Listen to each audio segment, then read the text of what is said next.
Hello students, इस video में nuclear fusion reactions के बारे में बातें करेंगे। इंपॉर्टेंट चीजें हैं आपके सामने रखी जाएंगी, जो भी हैं उनको आप ध्यान से सुनना, देखना, और जो इंपॉर्टेंट चीजें हैं उसको आप अपनी नोटबुक में भी जरूर नोट कर लें। तो इसलिए पेन और कॉपी भी लेकर के बैठे।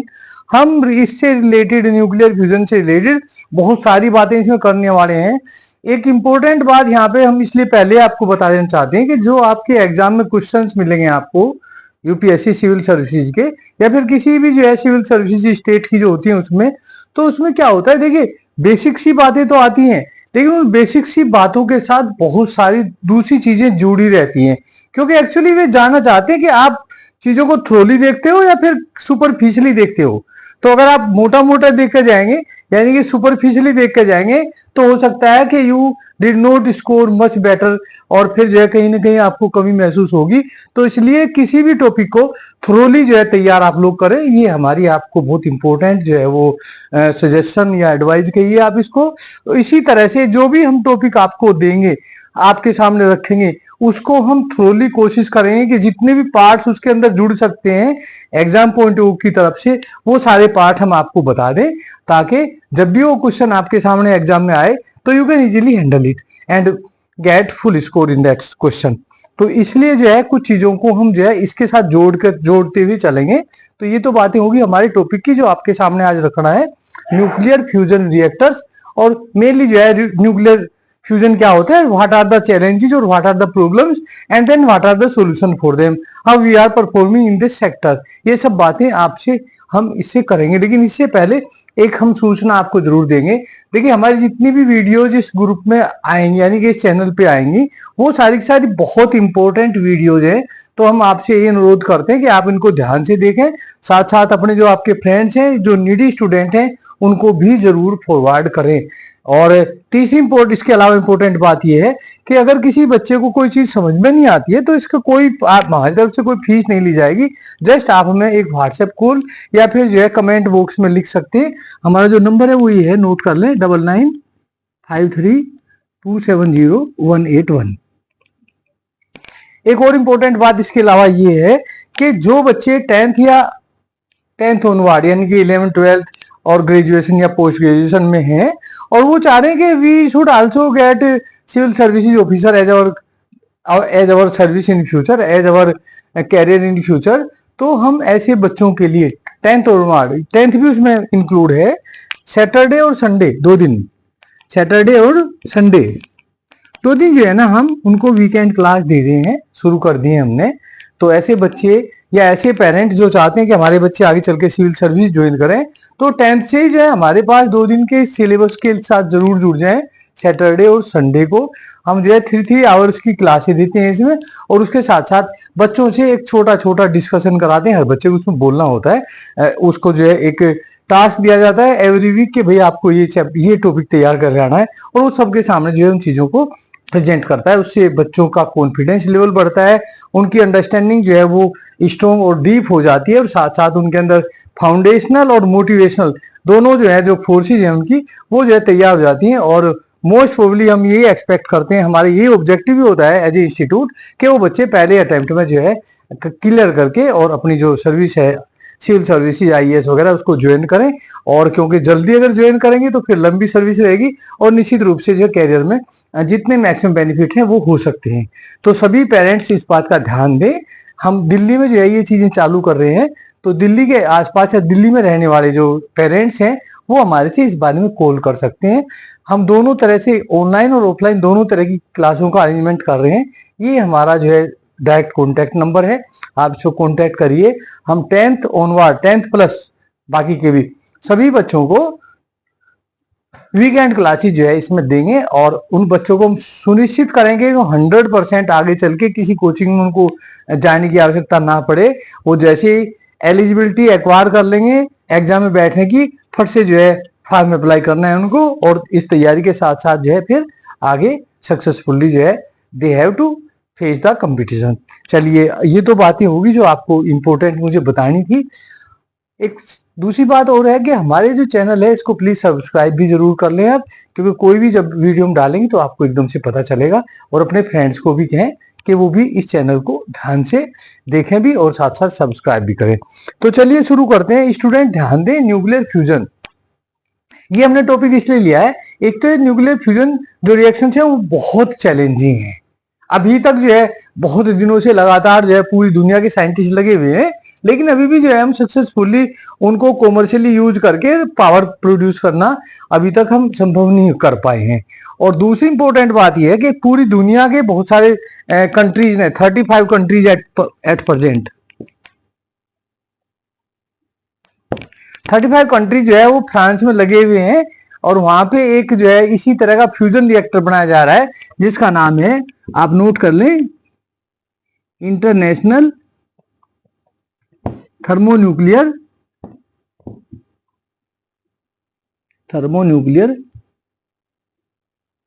एक्सपेरिमेंटल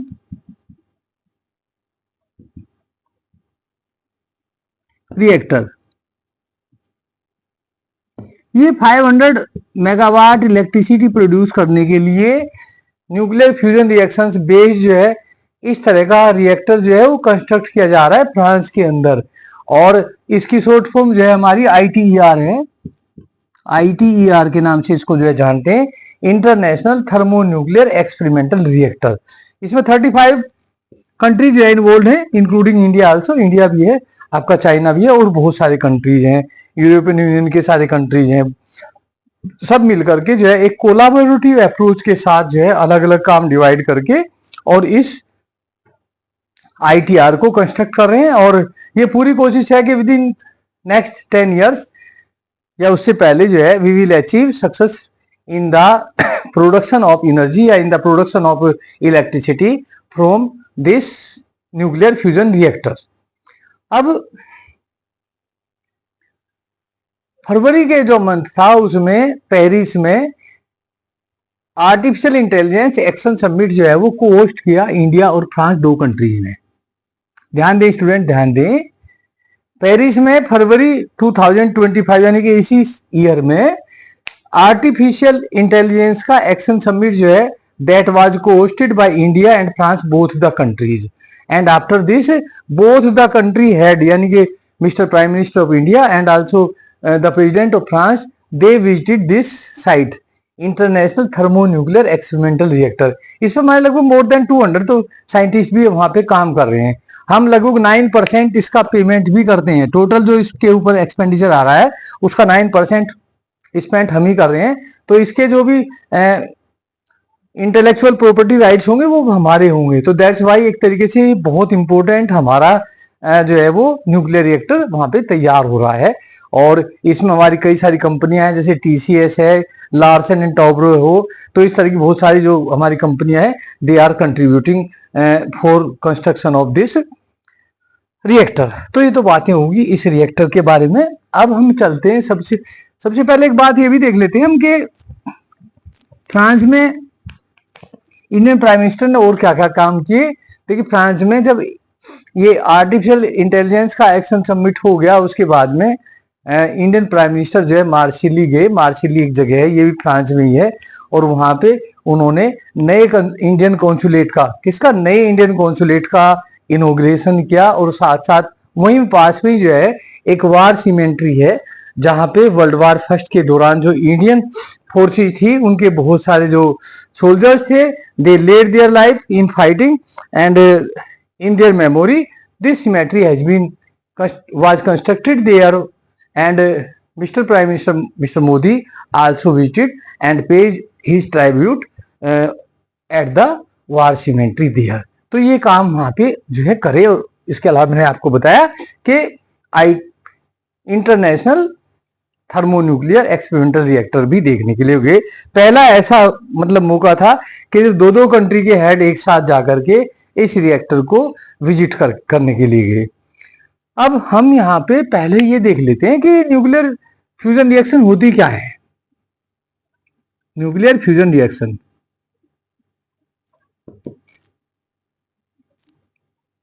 देखिए न्यूक्लियर फ्यूजन रिएक्शन जो है सबसे बढ़िया इनका एग्जांपल है कि वो सन के अंदर होती हैं। किसी भी स्टार के अंदर जो लाइट या दूसरी एनर्जी हीट निकलती है, these all heat and light energy are the result of nuclear fusion reaction. यानी कि हम कह सकते हैं कि हमारा जो सन है that is a big nuclear reactor where fusion reactions are taking place and these are responsible to release the huge energy of any star in this universe. Clear होगी ना कि हमारा सन जो है क्या है, एक बहुत बड़ा न्यूक्लियर फ्यूजन रिएक्टर है and it is producing the energy, heat, light etcetera all the things with the help of nuclear fusion reaction. और न्यूक्लियर फ्यूजन रिएक्शन में क्या होता है, two light nuclei fuses, two light nuclei fuse to form new nuclei and release huge energy.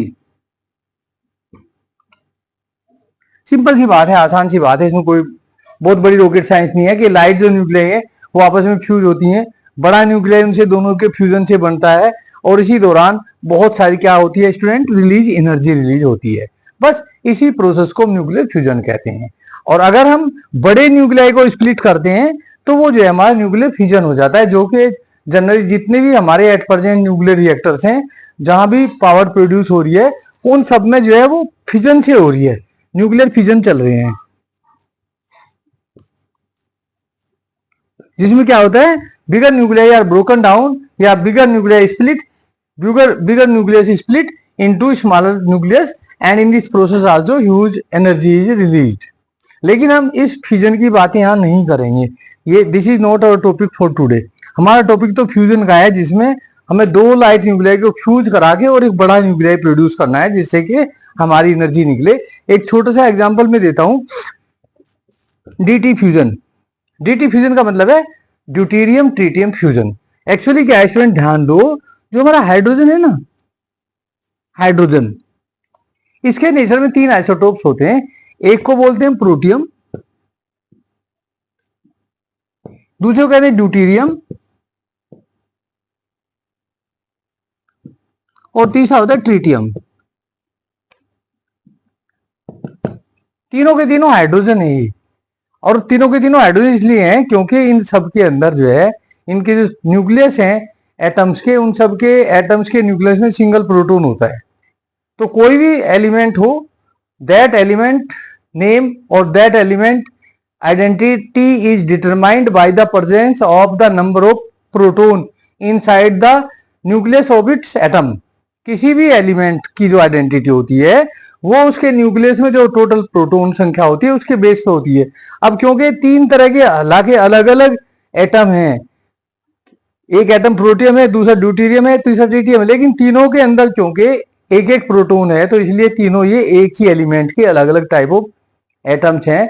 और ऐसे atom जिन सबके अंदर nucleus के अंदर प्रोटॉन की संख्या सेम हो लेकिन न्यूट्रॉन डिफरेंट डिफरेंट हो, तो उन्हीं को जो है हम क्या कहते हैं, उन्हीं को हम कहते हैं आइसोटोप्स।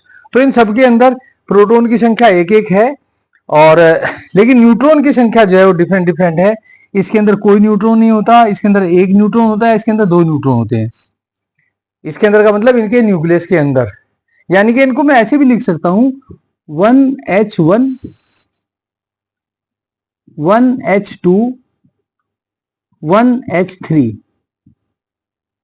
ये जो नीचे जो है 1 है ये इनके अंदर प्रोटॉन को रिफ्लेक्ट करता है, यानी कि ये इनका एटॉमिक नंबर है। तो एटॉमिक नंबर को जो है बेस साइड में लिखते हैं, तो क्योंकि सबका एटॉमिक नंबर 1 है इसीलिए जो है वो सबके सब जो है क्या है, वो सबके सब आइसोटोप्स हैं। लेकिन इनका जो मास नंबर है वो डिफरेंट डिफरेंट है। इसका मास नंबर 1 है, इसका मास नंबर 2 है, इसका मास नंबर 3 है। अभी मास नंबर 1 2 3 कैसे क्यों हुआ, देखो एक एक तो प्रोटॉन है इनमें ना, लेकिन यहाँ पे एक न्यूट्रॉन भी आ गया तो इसलिए 2 हो गया, यहाँ पे 2 न्यूट्रॉन आ गए इसलिए 3 हो गया। तो इस तरह से जो है these are different isotopes of the same element. Element एक ही है तीनों का, हाइड्रोजन है तीनों के तीनों, लेकिन तीनों हाइड्रोजन के अलग अलग क्या है स्टूडेंट्स, आइसोटोप्स हैं। आइसोटोप्स किसे कहते हैं, atoms of an element having same atomic number but different mass number, यानी कि same number of proton but different number of neutron in its nucleus. तो ये हो गया आपका हाइड्रोजन के बारे में बात नहीं करी। अच्छा, हाइड्रोजन में ये ध्यान देने की बात है, इसको हम पी, डी और टी से भी जो है रिप्रेजेंट कर देते हैं। यही एकमात्र ऐसा एलिमेंट है कि जिसके जो आइसोटोप्स हैं उनके अलग अलग नाम हैं।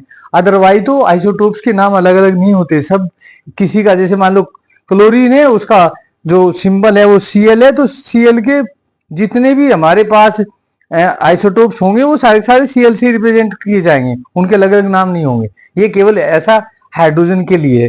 कर चलिए, तो आउट ऑफ कॉन्टेक्स्ट बात होगी। अब मेन चीज पे आते हैं कि ये क्योंकि सबसे light, hydrogen is the lightest element in nature, universe में सबसे लाइट जो है वो एलिमेंट अगर कोई है तो क्या है, हाइड्रोजन है।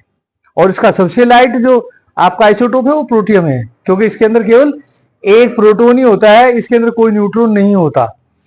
अब होगा क्या, हम इनको फ्यूज करा सकते हैं।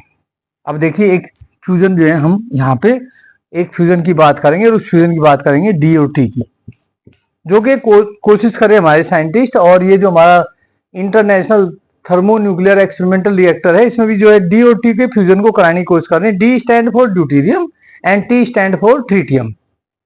अब देखिए, डी को हम लिख सकते हैं 2H। 2H क्यों लिखे स्टूडेंट? क्योंकि इसके अंदर एक प्रोटॉन और एक न्यूट्रॉन है, तो इसलिए इसका जो मास नंबर होगा वो 2 होगा। प्लस इसको लिख सकते हैं स्टूडेंट हम 3H, क्योंकि इसमें प्रोटॉन तो इसमें भी एक ही है ना, लेकिन इसमें 2 न्यूट्रॉन है, तो इसलिए जो है ये 3H हो गया। तो ये दोनों फ्यूज हो सकते हैं, और जब ये फ्यूज होंगे तो ये हमारे बनाएंगे हीलियम न्यूक्लियाई 4, और प्लस एक न्यूट्रॉन बन जाएगा। और प्लस जो है वो हमारी लगभग 17.6 मेगा इलेक्ट्रॉन वोल्ट जो है इतनी एनर्जी रिलीज होगी। ये दोनों न्यूक्लियाई फ्यूज है, बड़ा न्यूक्लियाई बना इससे, साथ साथ न्यूट्रॉन भी निकला, इसके अंदर भी एनर्जी है, इसके अंदर भी एनर्जी है। ज्यादा एनर्जी यहाँ इस न्यूट्रॉन के अंदर है, लेकिन टोटल एनर्जी होगी 17.6 मेगा इलेक्ट्रॉन वोल्ट। तो ये एक फ्यूजन रिएक्शन आप देख रहे हो। ध्यान दें, फ्यूजन रिएक्शन जो है वो प्रोटॉन प्रोटॉन से भी होती है, जो कि जनरली हमारे सन के अंदर होती है। इसके अलावा प्रोटॉन ड्यूटीरियम से भी होती है। प्रोटॉन का मतलब यहाँ प्रोटियम ही है, क्योंकि प्रोटियम को आप एक प्रोटॉन भी कह सकते हो। ये भी आप नोट रखें इस बात को, प्रोटॉन और प्रोटियम एक ही बात है। क्योंकि यहाँ पे ये जो चीजें हैं, ये केवल हम न्यूक्लियर की बातें कर रहे हैं। यहाँ पे इलेक्ट्रॉन से हमें कोई लेना देना नहीं है, क्योंकि हमने इलेक्ट्रॉन को दूर कर रखा है। पहले हम इसको जो है प्लाज्मा स्टेट में लेकर आएंगे, तब जाकर के फ्यूजन होता है। ध्यान दें, फ्यूजन के लिए हम पहले क्या करेंगे, ये जो हमारा ड्यूटीरियम है और जो ट्रीटियम है, इन दोनों को पहले प्लाज्मा स्टेट में लेकर जाएंगे। प्लाज्मा स्टेट का मतलब होता है कि इनके न्यूक्लियाई अलग हो जाएंगे और इनके इलेक्ट्रॉन अलग हो जाएंगे। और क्यों होंगे? जब हम इनको बहुत हाई टेम्परेचर देंगे तब होंगे। तो जैसे जैसे हम इनको गर्म करेंगे, दोनों को, दोनों आइसोटोप्स हैं ये हाइड्रोजन के, तो ये गर्म होते होते, हीट होते होते एक टाइम आएगा कि इनके इलेक्ट्रॉन अलग और इनके न्यूक्लियाई अलग। तो इस जो कंडीशन का जो मैटर होगा उसको हम प्लाज्मा स्टेट कहते हैं। क्या बोलते हैं स्टूडेंट? उसको प्लाज्मा स्टेट। तो ये जो रिएक्शंस हैं ये केवल प्लाज्मा स्टेट में संभव है। तो प्लाज्मा स्टेट में सीधी बात है, इलेक्ट्रॉन का तो कोई मैटर ही नहीं हो, तो अलग हो गए ना, तो ये केवल न्यूक्लियाई हैं सारे सारे। तो इस तरह से जो है ये रिएक्शन होती है। इसी तरह से हम प्रोटियम ड्यूटीरियम दोनों की करा सकते हैं। प्रोटियम प्रोटियम का भी फ्यूजन होता है, और ड्यूटीरियम और उसके साथ साथ बोरोन तक का भी फ्यूजन होता है। तो ये फ्यूजन रिएक्शंस कई तरह की होती हैं, लेकिन हमारे जो साइंटिस्ट हैं उनका फोकस सबसे ज्यादा ड्यूटीरियम और जो ट्रीटियम है इसके फ्यूजन पे है, क्योंकि इसको हम ज्यादा कन्वीनियंटली प्रोड्यूस कर सकते हैं as compare to the other fusions. हाँ, नेचर में जो हमारे स्टार्स हैं उनमें जो है वो बहुत तरह के फ्यूजन इस तरह के होते रहते हैं। उसके रीजन है, और उसका रीजन अब चलिए समझ लेते हैं क्या रीजन है। देखिए, फ्यूजन रिएक्शन के लिए दो चीजों की बहुत ही इंपॉर्टेंट रिक्वायरमेंट होती है। एक तो high temperature requirement,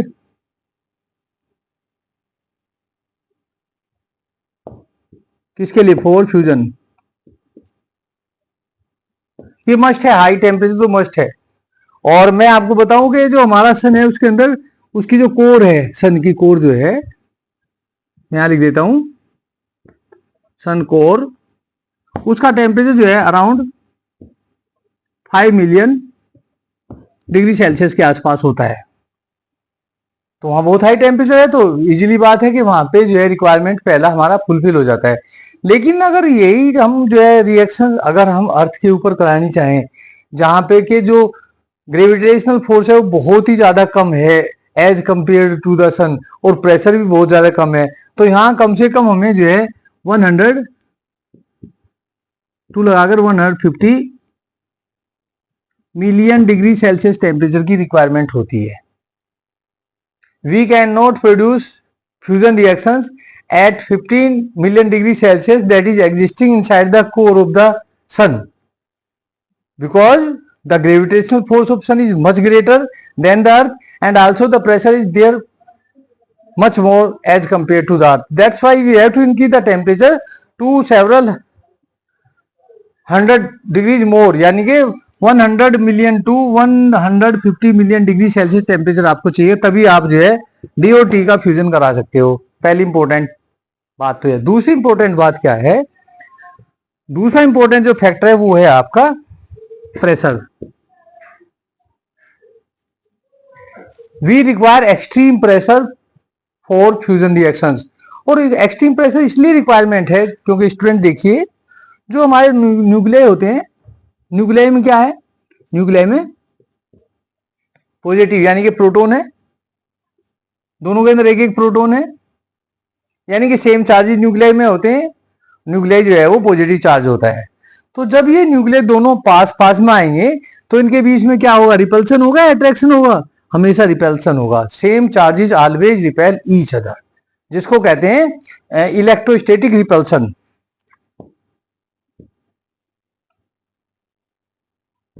electrostatic repulsion,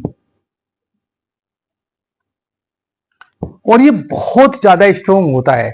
ये एक दूसरे को बहुत ज्यादा रिपेल करेंगे, और इस रिपेल इतना ज्यादा होगा उसको हम कई बार कोलम्ब बैरियर भी कोलम्ब बैरियर भी कहते हैं।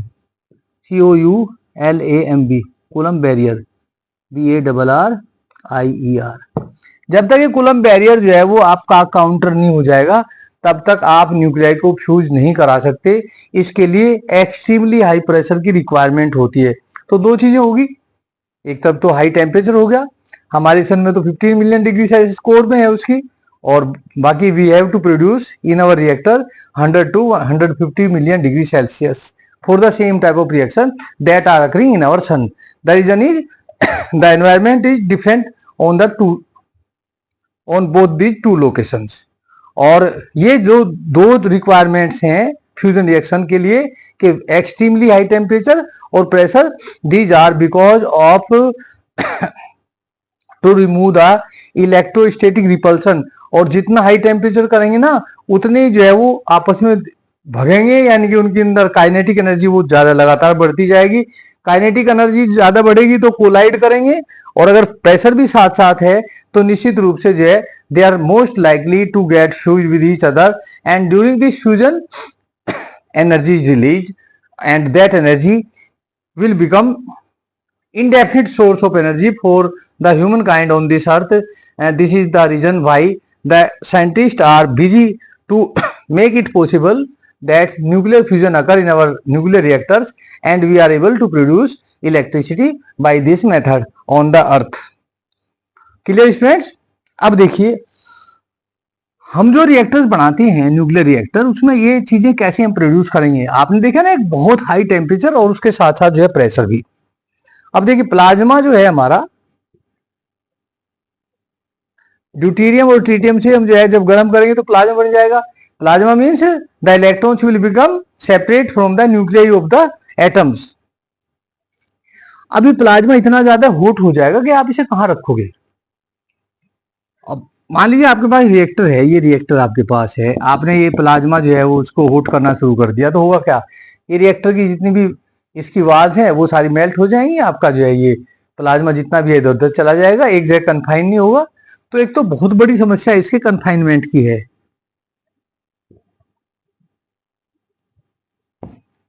आपको इसको बीच में इकट्ठा करना पड़ेगा ताकि ये इसकी वाल के पास ना आए, अदरवाइज जो है द वाल will get melted and nothing will happen in your experiment.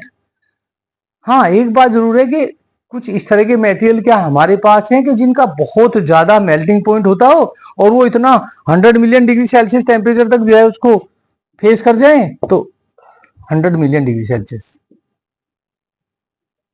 That is required in the nuclear fusion reaction? No, ऐसा हमारे पास कोई भी मेटल नहीं है। वी शुड रिमेंबर दैट एक मेटल है हमारे पास जिसको हम टंगस्टन कहते हैं।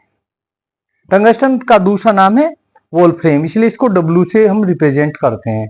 And this tungsten metal has highest melting point on the earth at present, और इसका मेल्टिंग पॉइंट भी बहुत ज्यादा नहीं होता। वैसे सारे एलिमेंट में सबसे ज्यादा होता है, लेकिन इसका मेल्टिंग पॉइंट जो है वो अराउंड 3422 डिग्री सेल्सियस होता है। बस इससे ऊपर कोई भी ऐसा हमारे पास एलिमेंट नहीं है जिसका मेल्टिंग पॉइंट इससे ज्यादा होता हो। तो निश्चित रूप से जब भी हम कोई न्यूक्लियर फ्यूजन रिएक्टर बनाएंगे तो उसकी वाल में हम जरूर जो है क्या लगाएंगे, उसकी वाल में हम लगाएंगे tungsten, TUNGSTEN, tungsten. Even tungsten लगाने के बाद भी जो है हम कोशिश करेंगे कि हमारा जो प्लाज्मा है ना वो इसकी दीवारों को टच ना करे बिल्कुल भी।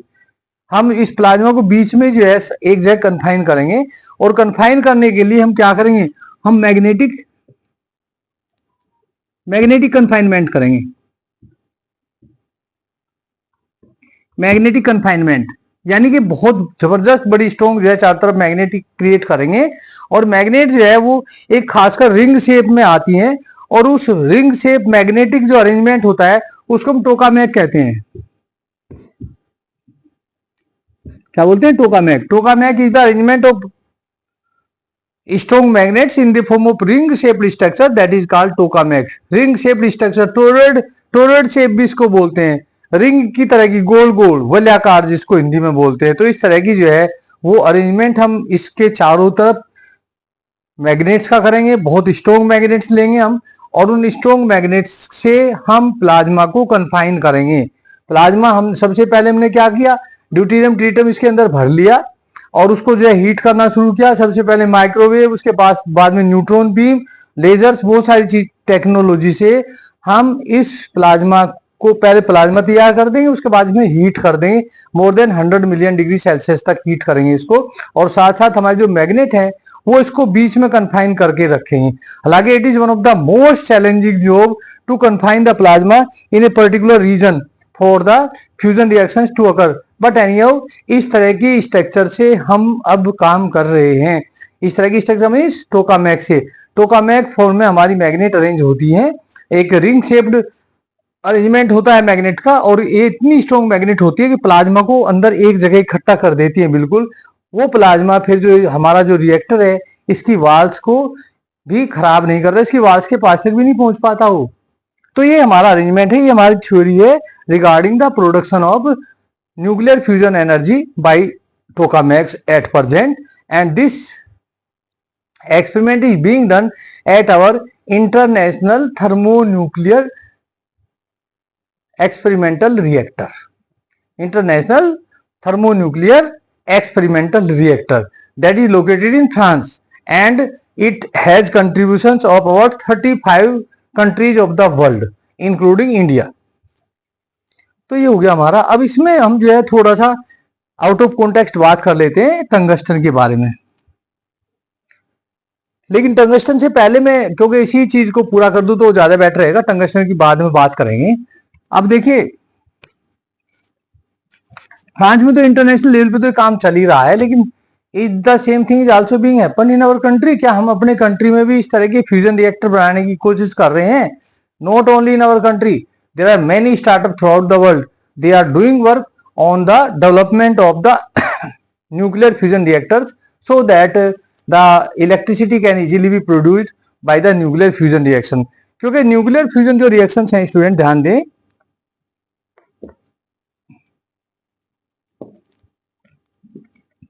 इनका बेनिफिट जो है बहुत बड़ा ये है कि एक तो something 4 times more energy is produced by the nuclear fusion reaction.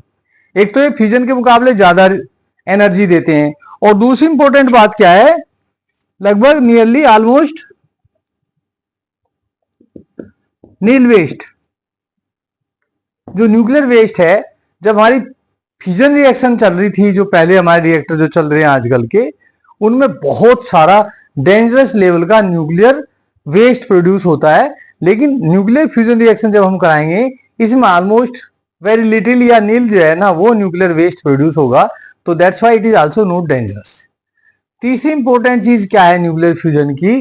तीसरी इंपॉर्टेंट चीज ये है कि ये अगर एक बार हमने शुरू करा दी ये इस तरह की, तो हमारे पास जो रॉ मटेरियल है ना, उसकी कोई कमी नहीं रहेगी।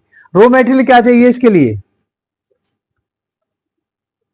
न्यूक्लियर फ्यूजन के लिए रॉ मटेरियल क्या चाहिए स्टूडेंट? बहुत आसान है, एक ड्यूटेरियम चाहिए हमें, और एक क्या चाहिए स्टूडेंट? ट्रीटियम चाहिए। बस ये दो चीजें तो चाहिए, इन्हीं का तो फ्यूजन होना है, और तो कुछ बनाना नहीं हो। तो बाकी एक बार हम कंस्ट्रक्शन कर दें, रिएक्टर बन गया हमारा, तो बस फिर ये दो चीजें हैं, ये दो मटेरियल हैं जो हमें एज ए रॉ मटेरियल के रूप में रिक्वायर होंगे, और ये जो है फ्यूज होकर के ये एनर्जी प्रोड्यूस करेंगे। अब इनकी अवेलेबिलिटी क्या है? देखिए, जो हमारा सी वाटर है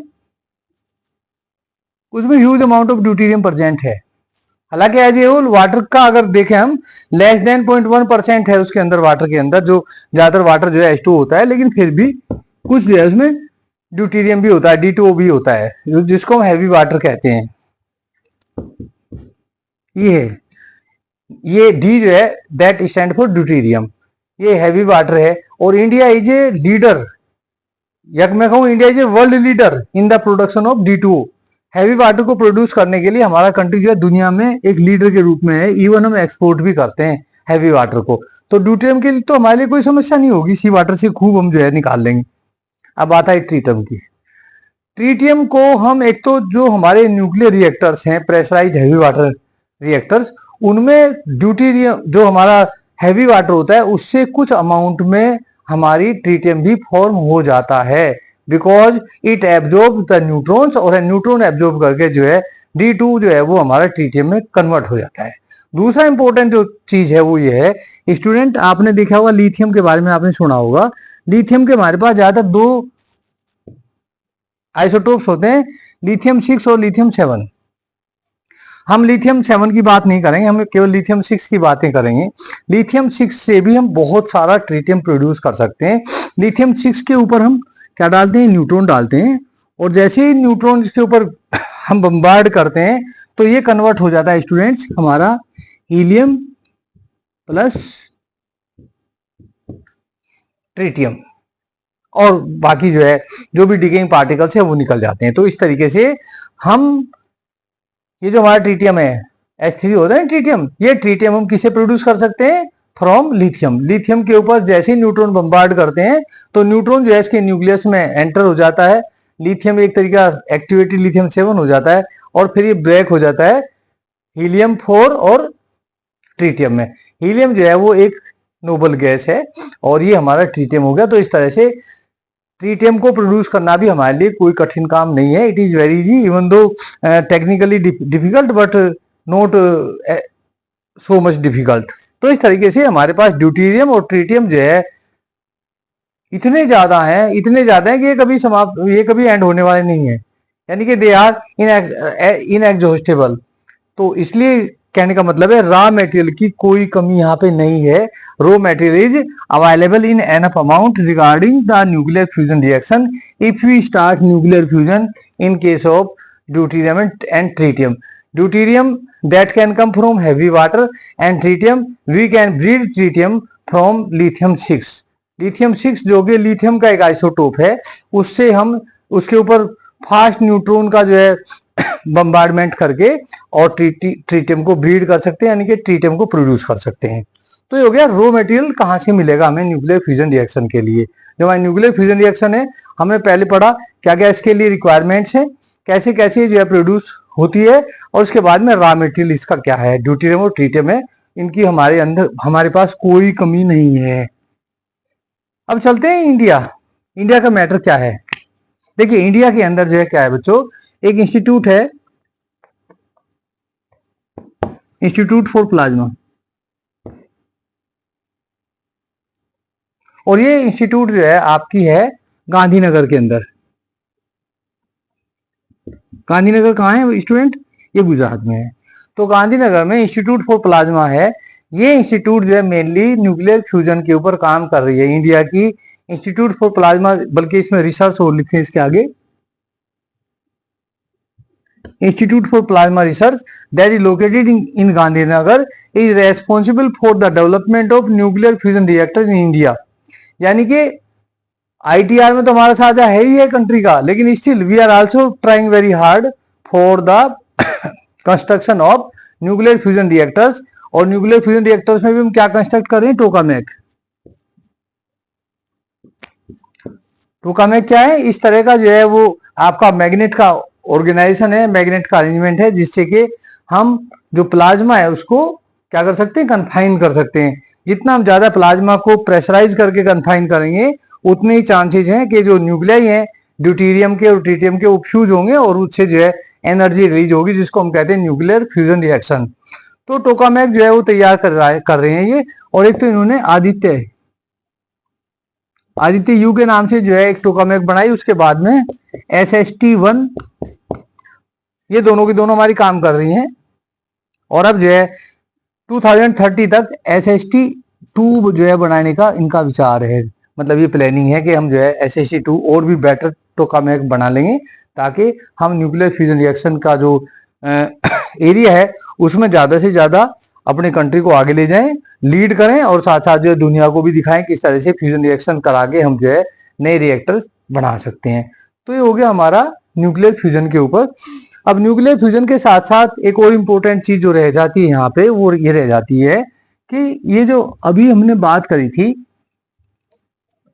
वोल्फ्रेम की, यानी कि टंगस्टन, W से इसको रिप्रेजेंट करते हैं। 5D सीरीज का एलिमेंट है ये, ट्रांजिशनल मेटल्स कहते हैं इनको। 5D के अंदर इसका लास्ट इलेक्ट्रॉन जाता है, इसलिए इसको 5D सीरीज का हम एलिमेंट बोलते हैं। और वैसे इनको ट्रांजिशनल मेटल कहा जाता है। और ये ऐसी मेटल है कि जिसका जो मेल्टिंग पॉइंट है वो सबसे ज्यादा होता है मेटल्स में। वो कितना है, 3422 डिग्री सेल्सियस। और इसी का हम यूज करना चाह रहे हैं अपने टोकामेक में, ताकि जो है हमारे जो रिएक्टर की वाल हैं वो जो है इजीली मेल्ट ना हो पाए। तो अब बातें आई कि हमने देख लिया कि न्यूक्लियर रिएक्टर के लिए हमारे पास ड्यूटेरियम भी खूब सारा है और ट्रिटियम को भी हम ब्रीड करके लिथियम 6 से बना सकते हैं। लेकिन ये कहां से आएगा, ये एक क्रिटिकल एलिमेंट है। इंडिया जो मिनिस्ट्री ऑफ माइंस है उसने इसको क्रिटिकल एलिमेंट के रूप में डिफाइन किया है, यानी कि ये हमारे कंट्री के लिए बहुत रिक्वायर्ड है और इसकी कहीं ना कहीं हमारे कंट्री में डिमांड है, और इसकी बहुत ही कम मात्रा में जो है प्रोडक्शन हो रही है एज ए होल कंट्री में। केवल जो है केवल और केवल एक तो राजस्थान में डेगा ना, या थोड़ी बहुत जो है दूसरे किसी स्टेट में बहुत ही मामूली रूप में जो है ये एक्सट्रैक्ट किया जा रहा है। At present most of the tungsten is imported from other country by our country. हमारा कंट्री ज्यादातर टंगस्टन जो है, मेजोरिटी ऑफ द टंगस्टन वो इम्पोर्ट करता है, या फिर यहाँ पे थोड़ा बहुत रिसाइकलिंग होती है और कुछ जो है डेगाना या और एक इस तरह की 1-2 माइंस है, वहां से इसका एक्सट्रैक्शन होता है खाली। अब मैंने इसके एक्सट्रैक्शन की इसलिए बात की है कि इसके एक्सट्रैक्शन भी जो है ना बहुत ज्यादा कंट्रोवर्शियल हुआ कुछ दिन पहले। एक्चुअली क्या हुआ कि जो मिनिस्ट्री ऑफ माइंस है उसने कुछ मिनरल ब्लॉक जो है ऑक्शन किए फॉर माइनिंग पर्पज के लिए, और उसमें टंगस्टन के लिए किसी तरह का माइनिंग ब्लॉक था, वो तमिलनाडु में था। उसका नाम आप लिख लो, नायकर पट्टी, NAYAR KARPATTI। नायकर पट्टी जो है तमिलनाडु है, ये नायकर पट्टी ब्लॉक था। इसको ऑक्शन किया गया for mining of tungsten.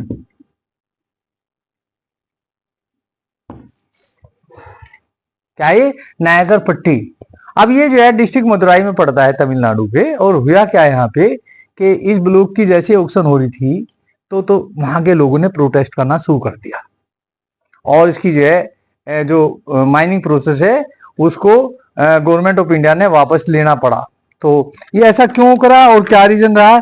Actually इस नायगर पट्टी रीजन में एक और जगह पड़ती है जिसका नाम है एरिटा पट्टी।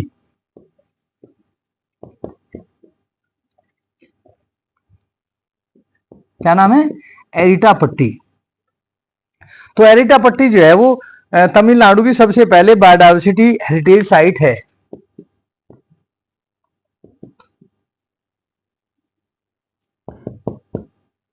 Biodiversity heritage site.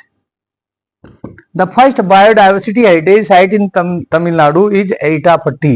एटापट्टी एक जगह है, बड़ी फेमस जगह है ये, और हिस्टोरिकली और आर्कियोलॉजिकली बड़ी इंपॉर्टेंट है, अभी बताऊंगा। तो ये वहां पे तमिलनाडु गवर्नमेंट ने बायोडाइवर्सिटी हेरिटेज साइट इसको नोटिफाई किया, और ये नोटिफिकेशन करा according to the biological diversity act 2002। 2002 का जो बायोलॉजिकल डाइवर्सिटी एक्ट है इंडिया का, वो ये जो है पावर देता है स्टेट को कि स्टेट गवर्नमेंट जो है वहां की लोकलिटी के जो लोग हैं, वहां की ग्राम सभा, यहाँ वहां की जो ट्राइबल काउंसिल है, उन लोगों से कंसेंट लेकर के, उन लोगों से बात करके, और किसी भी एरिया को, चाहे छोटा है चाहे बड़ा है, उस एरिया को एज बायोडाइवर्सिटी हेरिटेज साइट जो है डिक्लेयर कर सकता है, नोटिफाई कर सकता है। तो इस तरह से सबसे पहली जो बायोडाइवर्सिटी हेरिटेज साइट है ये तमिलनाडु ने ये एटापट्टी में जो है डिक्लेयर की। एक्चुअली एक और इम्पोर्टेंट बात है कि जो हमारी यहाँ पे जो हमारी नेशनल, ये भी ध्यान कर लें आप लोग, नेशनल बायोडाइवर्सिटी ऑथोरिटी, ये इस एक्ट के अकॉर्डिंग, कौन से एक्ट के अकॉर्डिंग, बायोलॉजिकल डाइवर्सिटी एक्ट 2002, इसके अकॉर्डिंग जो है ये सबसे बड़ी ऑथोरिटी है हमारी कंट्री में, नेशनल बायोडाइवर्सिटी ऑथोरिटी। और इस नेशनल बायोडाइवर्सिटी ऑथोरिटी का जो हेडक्वार्टर है वो चेन्नई में है। कहां पे हेडक्वार्टर है इसका? चेन्नई, जिसको पहले मद्रास बोलते थे। तो चेन्नई में हेडक्वार्टर है, निश्चित रूप से तमिलनाडु के अंदर इसका हेडक्वार्टर है, किसका? National biodiversity authority. It is a statutory authority that has been constituted under the Biological Diversity Act of 2002 of Government of India। अब एटापट्टी क्योंकि बायोडाइवर्सिटी हेरिटेज साइट है, और इसका कुछ एरिया जो है, ये जो हमारी टंगस्टन ब्लॉक है, नायकर पट्टी ब्लॉक, इसका कुछ एरिया जो है इसमें आता था। तो इसलिए लोगों ने कहा कि देखो भाई हमारी बायोडाइवर्सिटी हेरिटेज साइट है, ये डिस्टर्ब होगी, और उसके साथ साथ क्या है, ये पूरा नायकर पट्टी का जो एरिया है ये हाईली डेंस एरिया है regarding the human population there, वहां पे बहुत ज्यादा पॉपुलेशन है, बहुत ज्यादा डेंसिटी वाला एरिया है। तो that's why a large number of people have to be relocated for mining of tungsten in this Nayakkarpatti block. तो इस तरह से बड़ी पॉलिटिकल जो है प्रॉब्लम्स वहां क्रिएट होगी, और अल्टीमेटली जो है गवर्नमेंट ऑफ इंडिया को वहां से वो जो ऑक्शन है उसको वापस लेना पड़ा। एक और इम्पोर्टेंट एटापट्टी जब बात आई तो उसकी एक और इम्पोर्टेंट बात है, और वो इम्पोर्टेंट बात ये है कि यहाँ पे एक लेक है अनाई कोंडम, इसको नोट करना है आप, ANAI Anai Kondam, KONDN, Anai Kondan lake, and it is the 16th century lake।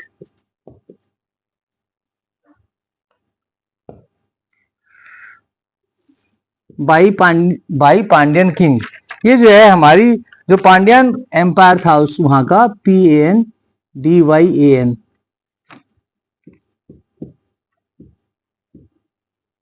Pandyan empire ने 16th सेंचुरी में ये लेक बनवाई थी। तो इसका मतलब क्या है, ये लेक बहुत ही हिस्टोरिकल भी है, और इसके अलावा एटापट्टी में बहुत सारी बायोडाइवर्सिटी मौजूद है, बहुत सारी वहाँ एंडेमिक स्पीसीज हैं, बहुत सारे लेक्स हैं, कुछ वहाँ पे छोटी छोटी हिल्स भी हैं। इस तरह के से it is very important place, it is very important location, that was also some part of the Nayakarpatti block in the district Madurai of Tamil Nadu. अब एक और इम्पोर्टेंट चीज है एटापट्टी के लिए, वो ये है कि यहाँ पे कुछ जो है तमिल ब्राह्मी इंस्क्रिप्शन भी मिले,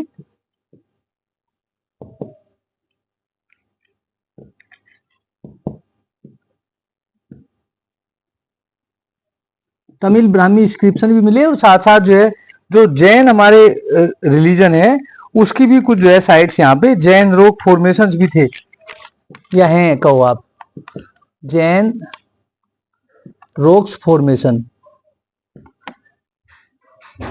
और कुछ रॉक का टेम्पल भी थे। तो इस तरह से हिस्टोरिकली बड़ी इंपॉर्टेंट है ये, और साथ साथ जो है आप देख रहे हो कि आर्कियोलॉजिकली भी बड़ी इंपॉर्टेंट साइट है। क्या? एटापट्टी। एटापट्टी में 16th सेंचुरी जो पांड्यन एम्पायर है उन्होंने लेक बनवाई, जिसका नाम क्या है? अनाईकोंडन लेक। और उसके साथ साथ यहाँ पे तमिल ब्राह्मी इंस्क्रिप्शन भी, कुछ लेख भी लिखे हुए मिले, जो ब्राह्मी जो है स्क्रिप्ट है, ब्राह्मी लिपि है, उसमें लिखे हुए थे। साथ साथ कुछ जैन रॉक्स फॉर्मेशन भी यहाँ पे अवेलेबल है, इसलिए हिस्टोरिकल प्लेस भी है, साथ साथ आर्कियोलॉजिकली बड़ा इंपॉर्टेंट है। तो ये चीजें होने की वजह से जो है the government has to take back the auction of the Nayakkarpatti block of Tamil Nadu. तो ये भी बड़ा काफी दिनों तक, बहुत लंबे टाइम तक कंट्रोवर्सी रहा है। तो इसलिए आपसे क्वेश्चन इसके ऊपर भी पूछा जा सकता है, टंगस्टन के ऑक्शन ब्लॉक के ऊपर। और क्योंकि टंगस्टन जो है वो एक क्रिटिकल मिनरल जो है गवर्नमेंट ऑफ इंडिया ने डिक्लेयर किया है, क्योंकि हमारे कंट्री में इसकी बहुत कमी है and it is very important for making super alloy and also in electrical equipments and also in the formation of stronger alloy which are required in the projectiles, in the planes and in space technology. That's why it is so important for our country progress, for our country economic development, for decarbonization of our economy. क्योंकि जितने भी है ना जो modern जो चीजें हैं उनमें काफी इसकी रिक्वायरमेंट होती है टंगस्टन। और मेन रिक्वायरमेंट इसकी इसलिए है क्योंकि बहुत ही हार्ड जो है वो मेटल है, जो आसानी से हाई टेम्परेचर पे भी जो है स्टेबल रहती है। तो इसलिए इसको एलॉय के रूप में यूज करते हैं, दूसरे उसमें मिला करके दूसरे जो हमारी मेटल्स हैं, तो उससे बहुत हार्ड सुपर एलॉय जो है फॉर्म हो जाती है। तो ये हो गया स्टूडेंट हमारा आज का टॉपिक। आपने देखा हमने 2-3 चीजों को जोड़ा। हमने एक तो international thermo nuclear experimental reactor को जोड़ा अपने इंडिया में कहाँ हो रहा है काम, institute for plasma research Gandhinagar में। वहां पे हमने क्या करा, यहाँ पे हम क्या कर रहे हैं, हमारी जो न्यूक्लियर फ्यूजन रिएक्शंस हैं वो सन में कैसे होती है, हमारे यहाँ जो न्यूक्लियर फ्यूजन रिएक्शंस हैं वहां से कैसे डिफरेंट हैं, क्या क्या चैलेंजेस इसके अंदर हैं, और साथ साथ ये सारी चीजें। I hope that one question जो है आपको इसमें से जरूर मिलेगा, और अगर मिलेगा तो जो भी पॉइंट्स होंगे वो सारे इसी के जुड़े हुए इस क्वेश्चन में आएंगे। तो हमने जो है इसको डीपली आपको बता दिया है। बस एक आध बार आप और सुन लोगे हमारी वीडियो तो ये आपके पूरा क्लियर 100% ध्यान रहेगा और आप इजीली जो है गुड मार्क्स इसमें ऑब्टेन कर लोगे। टोकामेक का भी ध्यान जरूर रखना है आपको। देखिए 2 तरह की जो है ये जो रिएक्टर्स होते हैं इनमें 2 तरह की ये अरेंजमेंट होते हैं उसके मैग्नेट के। एक टोकामेक है, एक हमारा स्टिलेटर है। स्टिलेटर भी इतना इंपॉर्टेंट है लेकिन वो ज्यादा कम्प्लेक्स होता है, उसमें मैग्नेटिक जो अरेंजमेंट होता है वो बहुत ज्यादा कम्प्लेक्स होता है स्टिलेटर में। लेकिन बाकी जो हमारे न्यूक्लियर फ्यूजन रिएक्टर्स हैं उनमें चाहे तो टोकामेक होगा अरेंजमेंट ऑफ आपका मैग्नेट, या फिर स्टिलेटर होगा। तो आजकल ज्यादातर कोशिश जो है वो हमारे टोकामेक पे ही चल रही है। तो इसलिए टोकामेक वाले जो हमारे न्यूक्लियर फ्यूजन रिएक्टर है, जो खासकर हमारा ये गांधीनगर वाला जो सेंटर है वो तैयार कर रहा है, और हमारे IITR में भी जो है ये टोकामेक वाली जो अरेंजमेंट है मैग्नेट का वो हो रहा है। तो इसी के बारे में हमने इसलिए डिटेल में आपको बताया है। Hope that one question will get you from this today's topic and will get full score in that question. तो एक बार फिर मैं आपसे जो है अनुरोध करूंगा इसको बंद करने के साथ साथ कि आप हमारी वीडियोज को जरूर देखें, इनको फॉरवर्ड भी जरूर करें नीडी स्टूडेंट को, और साथ साथ हमारे चैनल को सब्सक्राइब भी करें। All the best for today. अब नेक्स्ट जो इसी तरह की जो इम्पोर्टेंट वीडियो है उसके साथ आपके साथ फिर मिलेंगे, और होपफुली आप उनको भी ध्यान से सुनोगे।